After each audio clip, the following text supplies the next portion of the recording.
एक सवाल, अगर भगवान आपको आज एक कागज दें और कहें जो भी शिकायत है इसमें लिख दो, तो क्या आपका कागज जल्दी भर जाएगा या आपके पास लिखने के लिए कुछ भी नहीं होगा?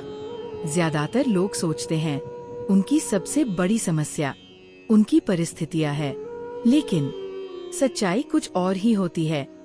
एक नगर में एक व्यक्ति रहता था।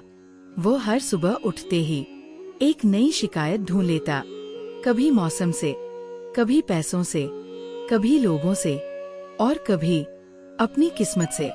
धीरे धीरे उसे लगने लगा कि भगवान ने उसके साथ न्याय नहीं किया। एक दिन वह एक शांत स्थान पर बैठा था। वहाँ उसने एक वृद्ध को देखा जो पुराने कपड़ों में था, लेकिन उसके चेहरे पर अजीब सी मुस्कान थी। उसने पूछा, आपके पास न धन है न बड़ी पहचान, फिर भी आप इतने खुश कैसे हैं? वृद्ध मुस्कुराए और बोले, मैंने एक आदत छोड़ दी है। कौन सी आदत? हर बात की शिकायत करने की आदत। वृद्ध ने जमीन से 2 पत्थर उठाए।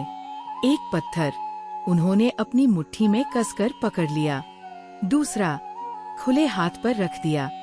फिर बोले, दोनों का वजन एक जैसा है, लेकिन जिसे कसकर पकड़ोगे कुछ देर बाद वही सबसे भारी लगने लगेगा।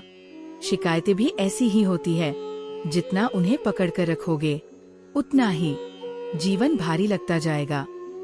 उस व्यक्ति ने पहली बार महसूस किया कि उसकी आधी परेशानियां घटनाओं से नहीं, उन घटनाओं के प्रति उसके विचारों से पैदा हुई थी।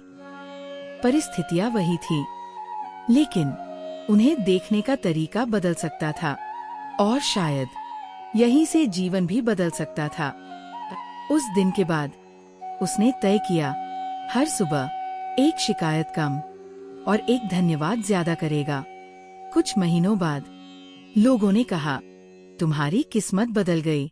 वह मुस्कुराया और बोला, नहीं, किस्मत नहीं, सोच बदल गई है, और जब सोच बदलती है तो रास्ते भी बदलने लगते हैं।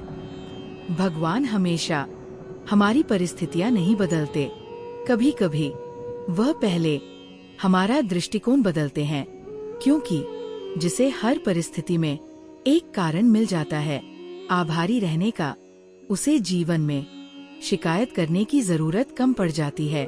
और शायद यही सच्ची शांति की शुरुआत है। जरा सोचिए, अगर आज से आप शिकायतें गिनना छोड़ दें और आशीर्वाद गिनना शुरू कर दें, तो 1 साल बाद क्या आपका जीवन वैसा ही रहेगा?